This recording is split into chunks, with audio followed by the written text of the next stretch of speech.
So if, for example, we now take the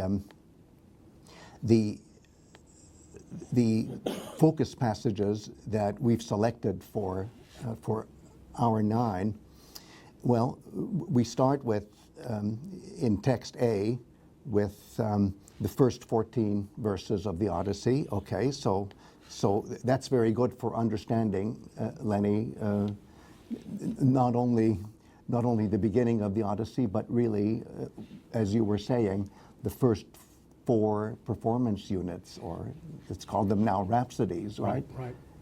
And maybe beyond. Right. And then when you think of the second passage that we've selected, which is text B, where Athena is declaring in Rhapsody 1 that she's going to go to Ithaca and intervene and infuse Telemachus with good thinking. Mm-hmm. That certainly fits into the plot structure, right? Exactly. And then in text C, where the intervention of Athena is actually summarized, and the narrator says, all right, now Telemachus has the smarts put into him, right. Or shall we say the heroic potential is starting to be realized. And then in text D, we have, and we're still technically only in Rhapsody 1, right. We have Phemios performing right. An epic which is about the nostos of the Achaeans, and we know that that's still in progress. Right. So that fits too.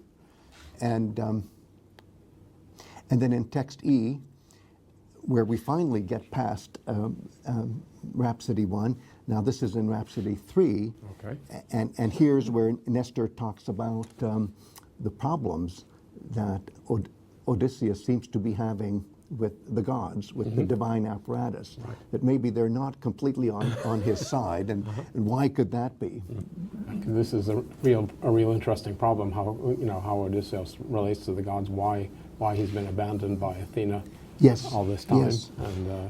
And this is her intervention is very important in the story. And the reason I'm going through this procedure yeah. of seeing, well, what's here in hour 9 is then in text G, mm-hmm. we have essentially the third of the 3 performances of Demodokos. Right. So now we're really shooting yes, exactly. forward in time yes. very fast, and right. we're already almost finished with the first third of the reading right. in terms of what these focus passages are indicating. Right.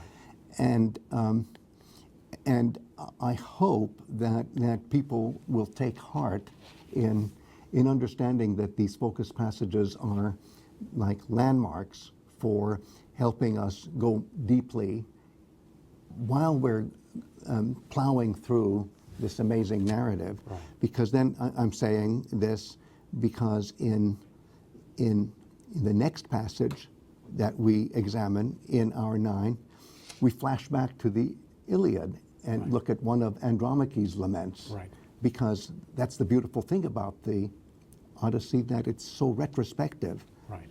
And you really can't understand fully the Iliad if you don't understand the Odyssey. Right. And vice versa. And vice versa. Right. And then I was looking at my translation of text I and was sort of unhappy with it, and I want to keep working on this translation. And that's where Alkinoos is saying, well, why are you crying, Odysseus?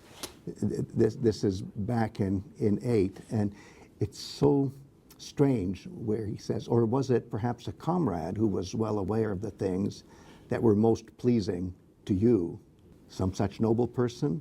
For not any less prized than your own brother is a comrade who is well aware of things you think about.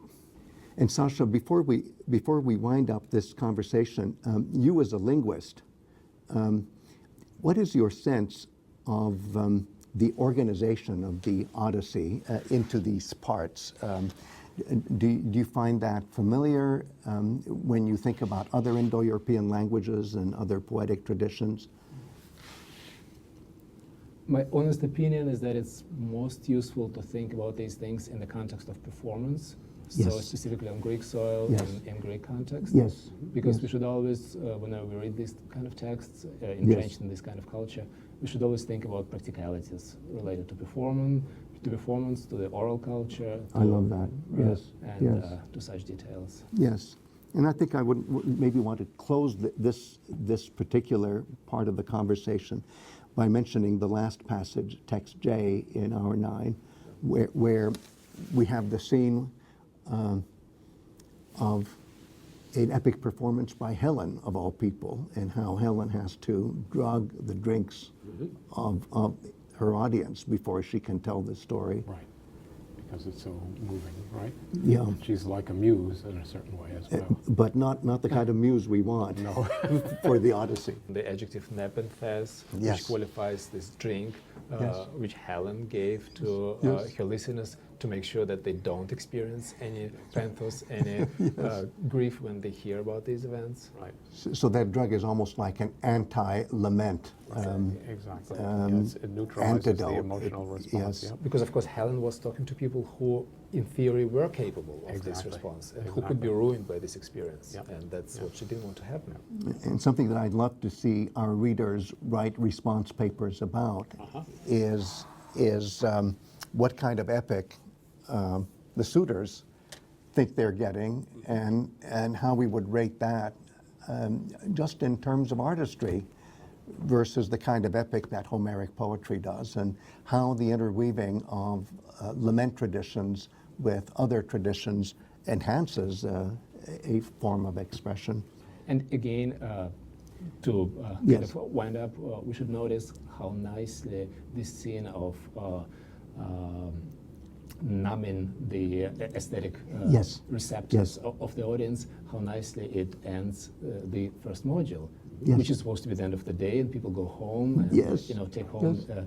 whatever they've been impressed by. That's beautiful, so that we're guided, even within the story, of how an audience or a group should respond to what is being narrated. Right.